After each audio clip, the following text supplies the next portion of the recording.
আসসালামু আলাইকুম ওরহমতুল্লাহি ওবরাকাতু। এক ভাই জিজ্ঞেস করেছেন, হুজুর, একটি পশুর মধ্যে কি কি সমস্যা থাকলে সে পশু দিয়ে কুরবানি করা যায় না, বিষয়টি জানালে উপকৃত হতাম। মাশাআল্লাহ ভাই, সুন্দর একটি প্রশ্ন করেছেন। ভাইয়ের প্রশ্নের উত্তর হলো, আসলে এটি তো অনেক লম্বা একটি বিষয়, তবে সংক্ষিপ্ত আকারে কয়েকটি দোষের কথা উল্লেখ করছি, যে দোষগুলো থাকলে ওই প্রাণী দ্বারা কুরবানি দেয়া যায় না। দোষগুলোর মধ্য থেকে একটি হলো, যদি কোনো পশু অন্ধ হয় তাহলে সে অন্ধ পশু দ্বারা কুরবানি দেয়া যায় না।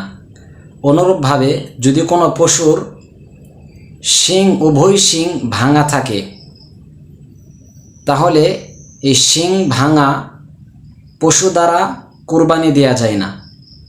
অনুরূপভাবে যদি কোনো পশু পা ভাঙা থাকে, যার কারণে সে চলতে পারে না, এমন পশু দ্বারাও কুরবানি করা যায় না। অনুরূপভাবে যদি কোনো গরুর লেজ কান বেশি অর্ধেক কাটা থাকে তাহলে সেই প্রাণী দ্বারাও কুরবানি করা যায় না। অনুরূপভাবে যদি কোনো গরুর দাঁত না থাকে, যদি সমস্ত দাঁত না থাকে তাহলে কুরবানি করা যায় না। অনুরূপভাবে অধিকাংশ দাঁত রয়েছে কিন্তু সেইগুলো দ্বারা সে ঘাস চাবিয়ে খাইতে পারে না, বরং সে দাঁতগুলো অকেজো, বেশির থেকে কম দাঁত রয়েছে, আবার সেগুলো অকেজো, এমন পশু দ্বারাও কুরবানি দেয়া যায় না।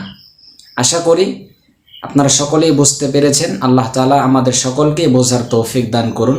আসসালামু আলাইকুম ওয়া রাহমাতুল্লাহি ওয়া বারাকাতুহু।